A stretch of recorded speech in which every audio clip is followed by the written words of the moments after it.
Menggunakan pakaian adat jas tutup Sulawesi Selatan berwarna biru, lengkap dengan songkok raca khas Bone. Wali Kota Makassar mengunjungi sejumlah sekolah dalam rangka semarakan Hari Budaya yang dicanangkan atau ditetapkan pada 1 April 2019. Kedatangan Wali Kota ini pun disambut meriah para siswa. Tidak hanya berebut untuk bersuah foto, para siswa pun berebut untuk berjabat tangan. Dalam kunjungannya, Wali Kota menjelaskan sejarah Kota Makassar kepada para siswa, termasuk memberikan edukasi pentingnya kebudayaan yang harus terus dilestarikan. Adalah kebudayaan atau budaya itu adalah identitas bangsa. Budaya kekayaan bangsa. Budaya membedakan kita beda sama yang lain. Budayalah yang membuat kita menjadi Indonesia.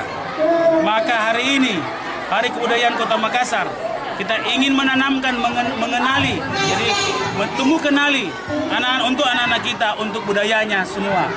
Bukan hanya budaya Bugis Makassar, Mandar Toraja, tapi seluruh budaya Indonesia. Selain menggunakan beragam pakaian adat, semarak Hari Kebudayaan juga tergambar pada prasmanan di setiap kelas yang menyajikan beragam kuliner tradisional seperti palu butung, songkolo, dan jajanan kue tradisional lainnya. Musdalifah Lestari Rauf, Fajar TV dan Fajar Radio melaporkan.